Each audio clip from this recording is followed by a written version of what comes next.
तुम्हारी जिंदगी है, यही है तुम्हारी असली औकात। और जब तुम उसके मुंह से असली औकात वर्ड सुनो, तब उसी वक्त तुम उसके मुंह पे कुछ मत बोलना।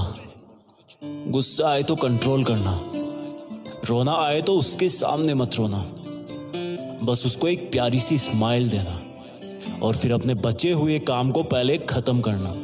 जब तुम्हारा काम हो जाए उसके पास दोबारा जाना, वो तुम्हें देख के फिर आग बबूला हो जाएगा, तब उसको फिर एक स्माइल देना और तब उसको बोलना, आप सही कह रहे हो सर, क्योंकि अभी आपका टाइम है, मैं जा रहा हूं अपना टाइम हासिल करने। और हाँ, कभी फ्यूचर में माफी मांगने का मन करे तो मत मांगना, क्योंकि मैं आपको माफ कर चुका हूं।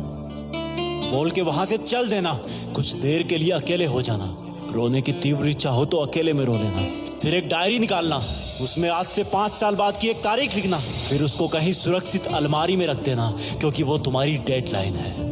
और फिर तुम अपने आप पर एक तिलक लगाना कि अब मैं दिखाऊंगा कि मेरी औकात क्या है, मुझे किसी और से नहीं खुद से लड़ना है, आज से मेरी खुद की कठिनाइयों के विरुद्ध जंग चालू है। और एक दूसरा कागज निकालना, उसमें लिखना कि तुम्हें ऐसा दिन देखने को क्यों मिला, ऐसा क्या था जो ऊपर वाले ने उसको देके नीचे भेजा और जो तुझको नहीं दिया। तब तू पाएगा कि तू उससे किसी मायने में कम नहीं है, बल्कि अपनी औकात सुनकर तू उससे भी बेहतर हो गया है, क्योंकि वही गुब्बारा ऊपर उड़ता है जिसमें गर्म हवा भरी होती है। अब ये तेरे अंदर की आग तुझे ऊपर उठाएगी। अगर उसने तुमसे कभी पास्ट में ये भी कहा कि मेरे पास 40 लाख की कार है, तो मन में सोचना कि मेरे पास 40 लाख की कार आना तो शायद मुश्किल है, लेकिन मेरे पास 40 करोड़ का पर्सनल प्लेन जरूर आएगा।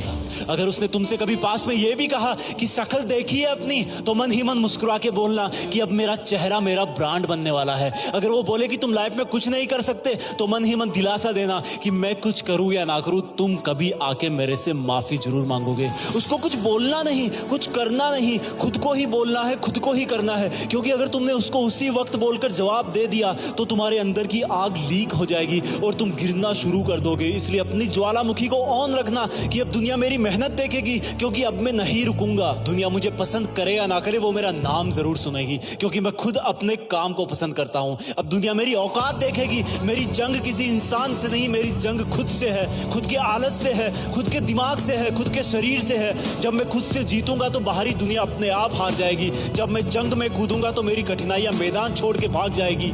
इस शहर से डरना मत मुसाफिर, यहाँ ठोकर खाते रहने पर ही मंजिल मिलती है। यहाँ कई तुम्हें तुम्हारी औकात दिखाएंगे, लेकिन तुम उनसे लड़ना मत, अपनी एनर्जी वेस्ट करने के लिए उन पे चढ़ना मत। ठान लेना कि बात से नहीं काम से जवाब दूंगा, गुस्से से नहीं डराऊंगा उसको तो मैं इमोशनल करके रुलाऊंगा। जब मेरी औकात दिखाने वाले को एहसास होगा कि उसने कितनी बड़ी भूल की थी, और फिर 5 साल बाद तुम्हारी औकात दिखाने वाला इंसान उस शहर के मेन चौराहे पर लाल बत्ती पर रुकेगा, तब उसके बराबर एक सुपर लग्जरी कार आके खड़ी होगी। वो जब उसकी तरफ देखेगा तो शीशे से कुछ ना दिखेगा उसको। फिर एकदम से उसका ध्यान कार से ऊपर होते हुए पास की एक तगड़ी बिल्डिंग पर जाएगा।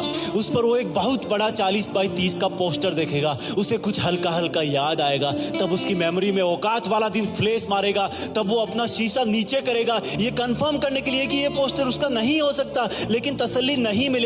तब तुम अपनी गाड़ी का शीशा नीचे करना और जोर से बोलना, थैंक यू सर, अगर आपने मुझे मेरी औकात उस दिन नहीं दिखाई होती ना, तो आज मैं अपनी असली औकात पर नहीं आ पाता। तब तक ग्रीन लाइट हो जाएगी, तुम शीशा चढ़ाना और चल देना। ऐसा कैसे हुआ? क्योंकि तुमने बात से नहीं मेहनत से अपनी औकात बनाई। तुमने दिन में सोकर नहीं रात में जगकर अपनी औकात बनाई। तुमने अपनी सफलता का थप्पड़ मारा उसे। तो आज से लड़ाई वड़ाई बंद, सिर्फ मेहनत और सिर्फ मेहनत, क्योंकि असली